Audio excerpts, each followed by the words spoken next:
Okay, folks, so I showed you nys. I wonder if you're ready for nys longest.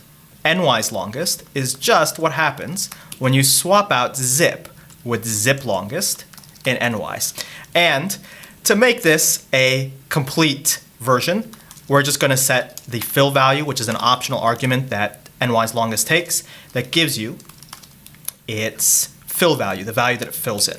What the heck does this even mean? Why is this useful? What is he going on about? Well, think about this. When you zip things together, you end at the shortest of those things that you're zipping together. So if you zip together two structures, or if you're doing something like nys and you're zipping something with itself, with part of itself shifted, well, you go to the end and you end when there are no more elements. And that's one of the things that makes nys work. If you start to fill in the portions for when you're nearing the end, you can use this in order to construct something very helpful. But before I construct that helpful thing for you, let me show you the partner to the thing that I'm going to construct, just to get you in the right frame of mind. Let's say I have some very, very large structure that I'm iterating over. And to simulate that very large structure that I'm iterating over, I'll use the letters A, B, C, D, and F. And let's say I want to go through each element of my data set. And as part of each element of my data set, I want to do some processing. And as part of that processing, I want to do something special when I process the very first element. Well, how could I do that? Well, I could have a flag saying first equals true. If first, do something special here. Otherwise, set first equals false. But this is very mechanical. And this seems to be bringing us back to the days before we knew about iteration helpers, to before the days when we were using things like zip and enumerate to take all of this loop complexity and move it up into the loop header. Well, you know what? I have enumerate, and I could do something like this. I could say enumerate my data and get the index. And here I could say if the index is 0, then I'm at the first element. That is way better. And this is where I could put my special logic. It's way better than what I had before. And I could even write a helper that does enumerate and looks through enumerate and says, you know what, don't return the actual index, just return a true or false value. And that's about the API that I want. But I could also structure this using zip. I could say here's a function called first. And first identifies the first n elements from something you can iterate over.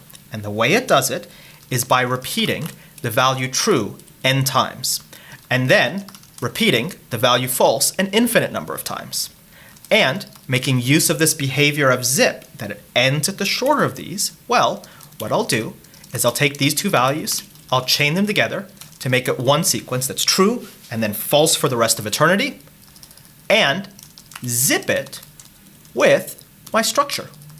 And when I do that, I can formulate this idea of finding the first element by saying for is first, and then the element in first data. And I can print out my element and whether it's the first. And then I could programmatically decide if first is true, if this flag is true, do something special, otherwise don't. And you can see not altogether too dissimilar from just using enumerate or some wrapper on top of enumerate. But where this becomes very interesting and where nys longest has a very dear place in my heart is, what if we want to find the last elements of some structure that might not be infinite? Because what's the last element of an infinite structure? That sounds like a problem that would make George Cantor blush. But instead, what if we have something that just happens to be very, very large? So large, in fact, that we can't concretize or materialize or store all of the values in memory at once, and thus say, well, the last value is index 1,005,005,022. We actually do not want to look at more than a set number of values at once.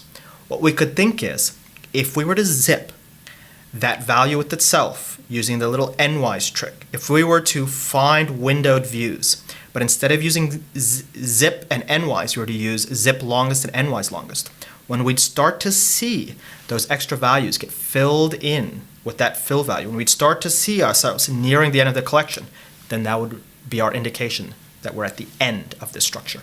In other words, if we do last as a lambda that gives us the last m values of a structure, and we construct it as follows. We do an n-wise longest of this structure with a window one larger than the last value we want to look at. So if we want the last one value, we're looking at pairs of size 2. If we want the last two values, we're looking at pairs of size 3.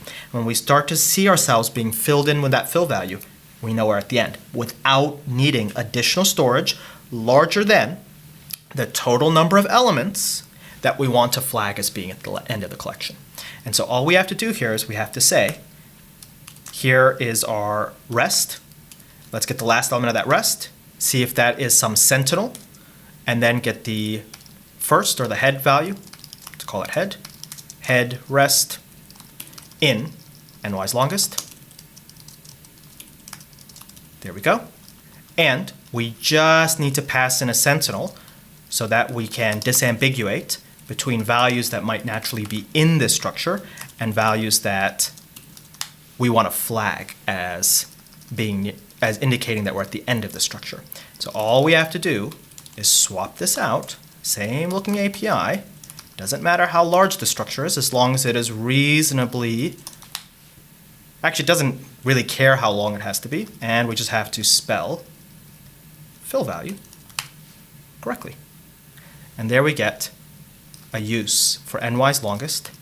You can use it to build a helper that tells you if you're at the end of a very, very large structure without concretizing it, without materializing it, needing only as many units of memory as the number of elements you want to flag as being at the end. This only uses 2 units of memory. Sorry, the number of elements you want to flag as the end plus 1. There you go. N-wise longest. I promise you, it's not just about showing off to your friends. It has a practical use.